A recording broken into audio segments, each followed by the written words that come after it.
नमस्कार माझ्या महाराष्ट्रातील सर्व प्रिय बहिणींनो, मातांनो आणि लाडक्या मुलींनो, तुमचं आपल्या या चॅनलवर मनपूर्वक स्वागत आहे। आजचा दिवस तुमच्यासाठी एक आनंदाचा ठेवा घेऊन आला आहे, कारण सणाच्या निमित्तानं सरकारकडून मोठ्या खुशखबरींची उधळण होणार आहे। रक्षाबंधन जसजसा जवळ येतोय तसतशी तुमच्यासाठी आनंदाच्या बातम्या ही वाढत चालल्या आहेत। या व्हिडिओत आज आम्ही तुम्हाला फक्त 2 नव्हे तर अनेक महत्त्वाच्या आणि दिलासादायक बातम्या सांगणार आहोत। सगळ्यात मोठी आणि लक्षवेधी बातमी ही आहे की तुमच्या खात्यात येणारी रक्कम येत्या 72 तासात जमा होण्याची प्रक्रिया सुरू होणार आहे। होय, बरोबर ऐकलं। या वर्षीचा रक्षाबंधन सण तुमच्यासाठी फक्त एक औपचारिक दिवस न राहता एक संस्मरणीय आणि आनंदमयी अनुभव ठरणार आहे। आणि आता येते अजून एक धमाकेदार बातमी, पण थोडी वेळानं, कारण ती माहिती देखील इतकी मोठी आहे की तुम्हाला नक्कीच ऐकायला हवी। म्हणून व्हिडिओ शेवटपर्यंत पहा, काहीही चुकवू नका। पण त्याआधी एक प्रश्न माझ्या सर्व प्रिय बहिणींना विचारायचा आहे, ज्यांना असं वाटतंय की या रक्षाबंधनाला सरकारकडून गिफ्ट मिळायलाच हवं। मग त्यांना 12वी हप्त्याची रक्कम मिळाली असेल किंवा नसेल। जर तुम्हालाही असंच वाटत असेल तर ताबडतोब कमेंट बॉक्समध्ये तुमचं नाव, जिल्ह्याचं नाव आणि तेवढंच महत्त्वाचं 12वी हप्ता मिळाला की नाही हे लिहा। चला तर मग आता आपण मूळ विषयाकडे वळूया। आज आपण समजून घेणार आहोत कोणत्या लाभार्थींना 3,000 मिळणार आहेत, कोणाला 405 रुपये मिळणार आहेत आणि सरकार आपल्या कोणत्या मुख्य मागण्या एकामागोमाग पूर्ण करत आहे।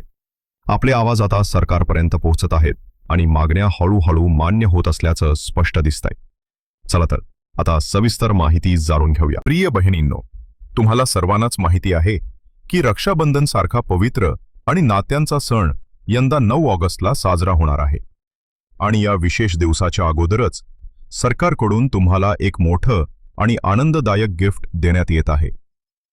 महिला व बाल विकास मंत्री आदरणीय अदिती तटकरे यांनी स्वतः जाहीर केले आहे की मुख्यमंत्री माझी लाडकी बहीण या योजनेअंतर्गत जुलै महिन्याची 13वी हप्ता म्हणजेच तब्बल 1500 रुपये आहे, रक्षाबंधनच्या आधीच थेट तुमच्या बँक खात्यात जमा केला जाणार आहे। यासाठी सरकारने जवळपास 2,98,84 कोटींचा निधी मंजूर केला असून हा पैसा डायरेक्ट बेनिफिट ट्रान्सफरद्वारे 7 किंवा 8 ऑगस्टपर्यंत सर्व पात्र लाभार्थी महिलांच्या खात्यांमध्ये पोहोचवण्याचे उद्दिष्ट ठेवले आहे। ज्या बहिणी 13व्या हप्त्याची आतुरतेने वाट पाहत होत्या त्यांची प्रतीक्षा आता संपणार आहे, कारण लवकरच तुमच्या खात्यात 1500 जमा होणार आहेत। ज्या बहिणींना आज किंवा उद्या पैसे मिळतात त्यांनी कृपया कमेंटमध्ये नक्की सांगावं की कोणत्या वेळेला रक्कम खात्यात आली, यामुळे इतरांना देखील अपडेट मिळेल। आणि ज्या जिल्ह्यांमध्ये अजून पैसे पोहोचलेले नाहीत, जसं की पुणे, नाशिक, नागपूर किंवा ठाणे, त्या बहिणींनी काळजी करण्याचं अजिबात कारण नाही। मागच्या वेळी जसं मोठ्या जिल्ह्यामध्ये पैसे थोड्या उशिराने पोहोचले, तसंच यावेळीही हळूहळू सर्व ठिकाणी रक्कम जमा होईल। काही दिवसातच तुमच्या खात्यातही पैसे निश्चितच पोहोचतील। आणि आता वेळ आहे दुसऱ्या मोठ्या घोषणेची, जी त्या लाखो बहिणींसाठी आहे ज्यांना 12व्या हप्त्याचे पैसे मिळाले नव्हते आणि ज्यांची नावं यादीतून वगळण्यात आली होती। जसं की आपण सगळ्या सरकारकडे सतत मागणी करत होतो की ज्या 26 लाख महिलांना अपात्र ठरवून योजनेतून वगळण्यात आलं त्यांची फेर तपासणी करावी। तर बहिणींनो, ही मागणी आता सरकारने मान्य केली आहे। आजपासूनच या संदर्भात घराघरात जाऊन तपासणी सुरू झाली आहे। होय, अगदी बरोबर ऐकलंत। आता अंगणवाडी सेविका थेट तुमच्या घरी येणार आहेत, त्यामुळे तुम्हाला कुठेही जाण्याची गरज नाही। त्या स्वतः तुमच्याकडे येऊन तुमची माहिती घेतील आणि एक ऑफलाईन फॉर्म भरून घेतला जाईल। या संपूर्ण प्रक्रियेचा उद्देश एकच आहे, जेणेकरून कुठल्याही पात्र महिलेला चुकूनही वगळण्यात आलं नसेल याची खातरजमा करता येईल। जेव्हा अंगणवाडी सेविका तुमच्याकडे तपासणीसाठी येतील तेव्हा त्यांना संपूर्ण व खरी माहिती द्या, काहीही लपवू नका। हे लक्षात ठेवा बहिणींनो, ही प्रक्रिया तुमच्या भविष्यातील लाभांशी थेट जोडलेली आहे, म्हणून प्रत्येक उत्तर प्रामाणिकपणे द्या। आणि अजून एक महत्त्वाची गोष्ट, जर तुमच्या घरात 2 पेक्षा अधिक महिलांनी फॉर्म भरला असेल तर आता तुम्हाला त्यापैकी केवळ 2 नावं ठेवावी लागणार आहेत। त्यासाठी योग्य निर्णय घेणं गरजेचं आहे। शक्य असल्यास एक विवाहित आणि एक अविवाहित महिलेला ठेवणं अधिक शहाणपणाचं ठरेल, जेणेकरून पात्रतेबाबत कोणताही अडथळा येणार नाही आणि लाभ मिळण्यात अडचण निर्माण होणार नाही. जर घरात एक सासू आणि 2 सुनबाया असतील तर योजनेत दोन्ही सुनांचेच नाव ठेवणं अधिक योग्य ठरेल, कारण सासूबाईंचं वय जर 65 वर्षांपेक्षा अधिक असेल तर त्यांचं नाव लवकरच आपोआप योजनेतून वगळलं जाईल. त्यामुळे जेव्हा अंगणवाडी सेविका तपासणीसाठी येतील तेव्हा तुम्ही त्यांना स्पष्टपणे सांगू शकता की आम्हाला सासूबाईंचं नाव काढून टाकून दोन्ही सुनांचे नाव कायम ठेवायचे आहेत. ही तपासणी मोहीम पुढील 15 ते 20 दिवस चालेल आणि 25 ऑगस्टपर्यंत याबाबतची अंतिम स्थिती स्पष्ट होईल. विशेष म्हणजे या तपासणीत पात्र ठरणाऱ्या सर्व बहिणींना फक्त पुढील हप्ताच नव्हे तर मागील सर्व हप्त्यांचा लाभ देखील दिला जाणार आहे. आणि हो, आम्ही सरकारकडे यासाठीही ठाम मागणी करणार आहोत की ज्या महिलांना 12व्या हप्त्याचा लाभ मिळालेला नाही त्यांना तो रक्कम देखील तात्काळ मिळावी. आज तुमच्या घरी कोणतीही अंगणवाडी सेविका तपासणीसाठी आली होती का? असेल तर कमेंट बॉक्समध्ये नक्की सांगा, कारण तुमचा अनुभव इतर बहिणींनाही उपयोगी ठरेल. आणि आता येतो तो प्रश्न जो सध्या सगळ्यांच्याच मनात घोळतोय. या रक्षाबंधनला 3000 मिळणार की 533? पहा, अनेक वर्तमानपत्रात आणि माध्यमांमध्ये अशी चर्चा सुरू आहे की सरकार जुलै आणि ऑगस्ट महिन्याचा हप्ता एकत्र देण्याचा विचार करत आहे. जर हे प्रत्यक्षात आलं तर तुमच्या खात्यात थेट 3000 जमा होतील. सणाच्या निमित्ताने ही रक्कम मिळाली तर त्याचा आनंद द्विगुणित होईल. म्हणूनच आपण सर्वजण एकत्र येऊन सरकारकडे विनंती करत आहोत की या रक्षाबंधनला बहिणींना दुहेरी आनंद मिळावा, कारण ही केवळ आर्थिक मदत नाही तर आपुलकीचं आणि मान्यतेचं एक मोठं प्रतीक आहे. चला आता थोडं बोलूयात या महत्त्वाच्या विषयावर, 435च्या मागणीबद्दल. ही मागणी विशेषतः त्या बहिणींसाठी आहे ज्यांना अजूनही 12वा हप्ता मिळालेला नाही. आमची सरकारकडे ठाम विनंती आहे की ज्या महिलांची सर्व तपासणी पूर्ण झाली आहे आणि त्या पात्र ठरल्या आहेत त्यांना 12वी, 13वी आणि आगामी 14वी असे 3ही हप्ते एकत्र देण्यात यावेत, म्हणजे त्यांच्या खात्यात थेट 4500 रुपये जमा व्हावेत. बहिणींनो, ही सध्या आमची मागणी आहे, पण सरकार आमचं ऐकतंय हे आपण आधीच पाहिलं आहे. जशी मागणी तपासणीसाठी होती आणि ती पूर्ण झाली तसंच या मागणीलाही लवकरच मान्यता मिळेल असा आमचा विश्वास आहे. तुम्हालाही वाटतं का की ही मागणी योग्य आहे आणि जुलै व ऑगस्टच्या हप्त्याची रक्कम एकत्र मिळायला हवी? जर होय तर कमेंटमध्ये समर्थन आहे असं नक्की लिहा आणि हा व्हिडिओ इतका शेअर करा की आपली ही आवाज थेट सरकारपर्यंत पोहोचावा. प्रिय बहिणींनो, रक्षाबंधनाच्या निमित्ताने सरकार केवळ हप्त्यांची रक्कम देणार नाहीये तर त्याचसोबत आणखी 5 महत्त्वाच्या आणि उपयोगी योजनांचीही आखणी करत आहे आणि या योजना खास तुमच्यासाठी आहेत. चला त्यातल्या पहिल्या योजनेची माहिती घेऊ.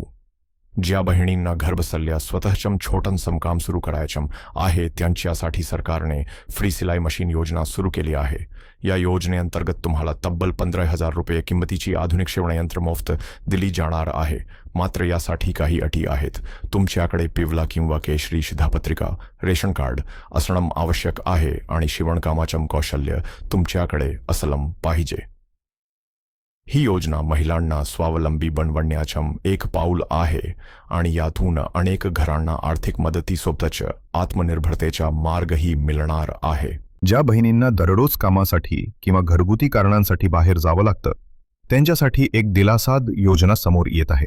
सरकार प्रत्येक जिल्ह्यात 1000 महिलांना इलेक्ट्रिक स्कूटर मोफत देण्याचा विचार करत आहे. यासाठी आधार कार्ड, बँक पासबुक, उत्पन्नाचा दाखला, शिधापत्रिका, ड्रायव्हिंग लायसन्स आणि पॅन कार्ड या आवश्यक कागदपत्रांची पूर्तता असणं गरजेचं आहे. याशिवाय ज्या महिलांना स्वतःचा छोटा व्यवसाय सुरू करायचा आहे त्यांच्यासाठी मुंबई बँकेच्या वतीने 1 लाख रुपयांपर्यंतच्या व्याजमुक्त कर्जाची सोय उपलब्ध करून दिली जाणार आहे, जी आर्थिकदृष्ट्या एक मोठी मदत ठरू शकते. आणि आजच्या डिजिटल युगात स्मार्टफोन ही गरज बनली आहे. त्यामुळे एक महिला एक मोबाईल या योजनेअंतर्गत पात्र महिलांना मोफत स्मार्टफोनही देण्यात येणार आहे.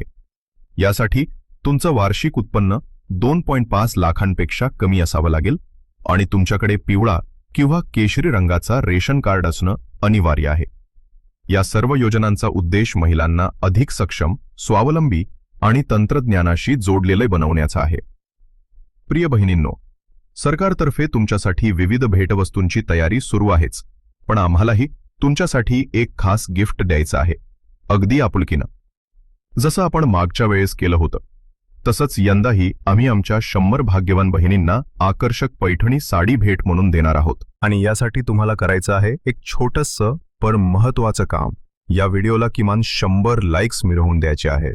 जेवढ्या बहिणी हा व्हिडिओ लाईक करतील आणि चॅनलला सबस्क्राईब करतील त्यांच्यातून आम्ही विजेत्यांची निवड करू. आणि हो, आता एक फार महत्वाची गोष्ट, जर तुमच्या खात्यात अजूनही हप्त्याची रक्कम जमा झालेली नसेल तर घाबरायचं कारण नाही. यामागे काही साधे कारण असू शकतात आणि तुम्ही काही सोपी पावलं उचललीत तर ते लगेचच सुटू शकतं. त्यामुळे शांत रहा आणि पुढील मार्गदर्शन अवश्य ऐका. सर्वप्रथम, अनेक महिलांचे बँक खाते जुनं असल्यामुळे ते कधीमधी बंद किंवा निष्क्रिय होतं आणि त्यामुळेच रक्कम ट्रान्सफर होण्यामध्ये अडथळे येतात. त्यामुळे सर्वप्रथम तात्काळ तुमच्या बँकेच्या शाखेत जाऊन KYC प्रक्रिया पूर्ण करा. दुसरी आणि सर्वात महत्त्वाची गोष्ट म्हणजे तुमचं आधार कार्ड तुमच्या बँक खात्याशी लिंक झालेलं असणं अत्यावश्यक आहे आणि ते DBT साठी सक्रिय असणंही तितकंच गरजेचं आहे. जर हे लिंकिंग झालं नसेल तर कोणतीही शासकीय मदत तुमच्या खात्यात येणार नाही. तिसरं म्हणजे लाडली बहीण योजनाच्या अधिकृत वेबसाईटवर जाऊन तुम्ही तुमच्या अर्जाची स्थिती आणि पेमेंटची अपडेट माहिती पाहू शकता. त्यासाठी तुम्हाला तुमचा रजिस्ट्रेशन नंबर किंवा समग्र ID टाकावी लागेल. बहिणींनो, या सगळ्या गोष्टी फार महत्त्वाच्या आहेत, त्यामुळे त्या दुर्लक्षित करू नका, जेणेकरून तुम्हाला कोणतीही शासकीय मदत वेळेवर आणि अडथळ्यांशिवाय मिळत राहील. माझ्या लाडक्या बहिणींनो, ही होती आजपर्यंतची सर्व महत्त्वाची आणि दिलासादायक अपडेट्स. सरकारने रक्षाबंधनाच्या आधीच तुमच्या आनंदाच्या घड्याळात भर घालण्याची पूर्ण तयारी केली आहे. 13वा हप्ता लवकरच तुमच्या खात्यात जमा होणार आहे. अपात्र बहिणींच्या फेरतपासणीची प्रक्रिया सुरू झालेली आहे आणि अनेक नवीन योजनांची घोषणा देखील करण्यात आली आहे. त्यामुळे चिंता करण्याचं अजिबात कारण नाही, कारण तुमचं हे चॅनल तुमचा भाऊ नेहमीप्रमाणे तुमच्या हक्कांसाठी आवाज उठवत राहील आणि प्रत्येक खरी, स्पष्ट आणि महत्त्वाची माहिती सगळ्यात आधी तुमच्यापर्यंत पोहोचवत राहील. जर तुम्हाला हा व्हिडिओ उपयोगी वाटला असेल आणि माहिती उपयुक्त ठरली असेल तर कृपया व्हिडिओला एक लाईक द्यायला विसरू नका. जर तुम्ही या चॅनलवर नवीन असाल तर लगेचच सबस्क्राईब करा आणि शेजारील घंटीवर क्लिक करायला विसरू नका, म्हणजे पुढील महत्त्वाच्या अपडेट्स तुम्हाला वेळेवर मिळत राहतील. आणि हो, हा व्हिडिओ तुमच्या सर्व मैत्रिणींना, नातेवाईकांना आणि ज्यांना याची गरज आहे अशा प्रत्येक बहिणीपर्यंत शेअर करा, जेणेकरून ही माहिती योग्य वेळी योग्य ठिकाणी पोहोचू शकेल. काहीही शंका, प्रश्न किंवा अडचण असल्यास खाली कमेंटमध्ये नक्की विचारावा. आता मला परवानगी द्या, पुन्हा भेटू एक नवीन आणि ताजी माहिती घेऊन पुढील व्हिडिओत. जय हिंद, जय महाराष्ट्र.